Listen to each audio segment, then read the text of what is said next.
Chinese Cinderella by Adeline Yen Mah. Chapter 20. Pneumonia. My headache worsened after Mary and Rachel went home and I was left alone. All night long I tossed and turned, feeling hot one minute and cold the next, trying to find a comfortable position. There was a tickle in my throat and I couldn't stop coughing.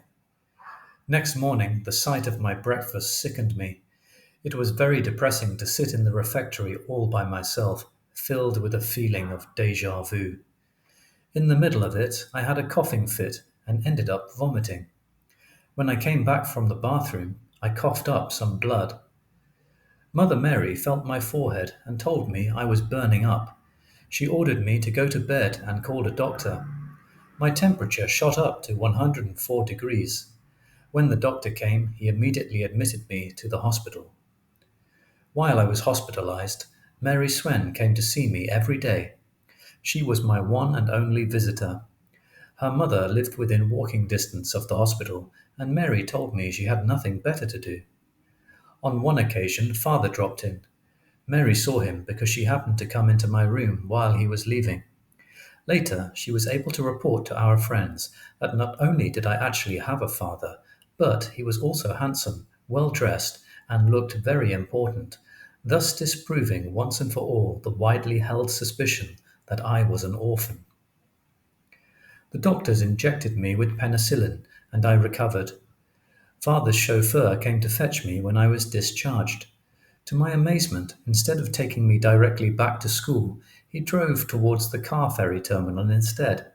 Am I going home? I asked, half hopeful and half fearful. Yes, those are your mother's orders. Third brother opened the door when I rang the bell. He had recently arrived from Shanghai. I was overjoyed to see him and had a million questions. Where is everyone? The flat is so quiet. Father is at the office. Niang, fourth brother and little sister have been invited to a friend's house.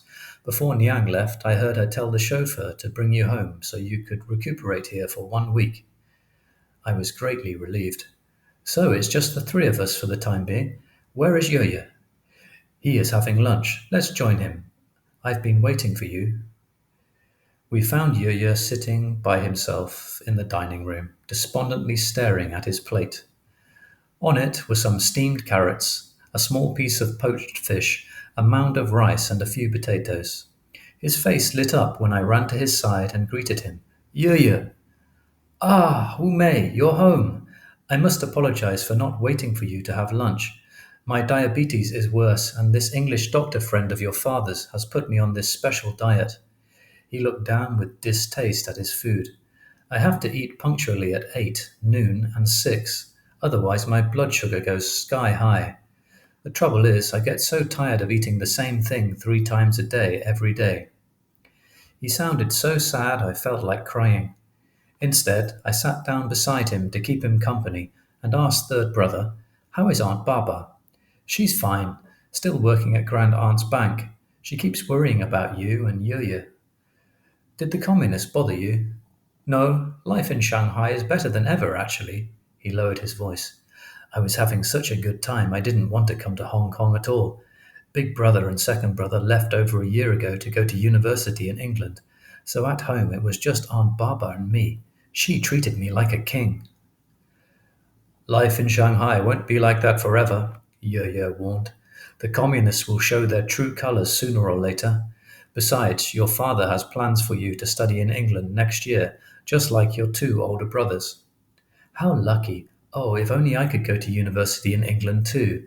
I'd give anything in the world to be able to do that. Alas, it's not for us girls. A thought struck me and I continued. Where is Big Sister? Is she still in Taiwan? No.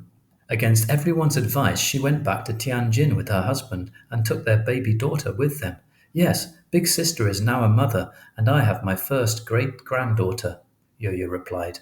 What a mistake she's making in coming back to communist China. Mark my words, she'll come to regret it. What are your future plans? Third brother turned to me and asked. How are you doing at school these days? Before I could reply, Yo-Yo said proudly, true to form, she continues to top her class year after year. She started in Form 1 when she first came to Hong Kong. The next year, she skipped a grade and attended Form 3. We just received a letter from Mother Superior saying that they're encouraging her to skip another grade. In September, she'll be going into Form 5, and she's only 13 years old. Not bad, Third brother exclaimed. You must feel pretty good about yourself. Oh, I don't know. What good does it do? Being top of my class and skipping grades and all that. My friends probably think I'm some sort of freak reading all the time. Not that it'll get me anywhere. They nicknamed me Scholar, but I don't know whether that's complimentary or derogatory. I read because I have to. It drives everything else from my mind. It lets me escape to find other worlds. The people in my books become more real than anyone else. They make me forget. It's not so bad here, is it? Third brother asked wistfully. How can you say that? I exclaimed. But then you've only just arrived. Besides, you're a son, not a despised daughter, and you have England to look forward to. For me, it's bad. In fact, very bad. To begin with, I have no future. I'm terrified they'll force me into an arranged marriage like big sisters just to be rid of me. I don't know what they have in store, but you can be sure it's not England. I've been here for over 2 years, and this is only the third time I've been allowed home. The rest of the time I'm shut away behind convent doors like a nun. Last time I was home was 6 months ago at Chinese New Year's. I was helping little sister with her homework when Niang pointedly told her not to spend too much time with me and sent her away. Who needs it? No one. She treats me like a leper, and I know she doesn't like me. Quite honestly, I don't like myself either. As for father, he doesn't even remember my name. In his mind, I'm nothing, less than nothing, a piece of garbage to be thrown out. Don't talk like that, Yaya interrupted. You mustn't talk like that. You have your whole life ahead of you. Everything is possible. I've tried to tell you over and over that far from being garbage, you are precious and special. Being top of your class merely confirms this. But you can vanquish the demons only when you yourself are convinced of your own worth. The world is changing. You must rely on yourself and not end up married off like Big Sister. I have faith in you. Go out there and dare to compete in the most difficult examinations. Create your own destiny. Your Yuya is an old man now, and his days are numbered. Who knows how long we have to talk like this? But no matter what happens, always remember that my hopes are with you. Trust me, continue to work hard. One day you'll show the world what you are really made of. At that, Argum entered the room with our lunch. In contrast to Yuya's Spartan repast, she placed sweet and sour spare ribs, string beans with beef in black bean sauce, and sautéed spinach on the table for third brother and me. As soon as she left the room, Yuya quickly served himself a generous helping of ribs. I know I'm not supposed to eat this, he said, and your father will probably yell at me should he find out, but my doctor has taken all the taste out of my food.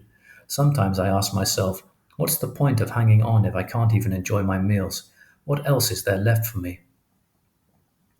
There was so much despair in his voice, it made me cringe. I longed desperately to make it up to him and ease his pain.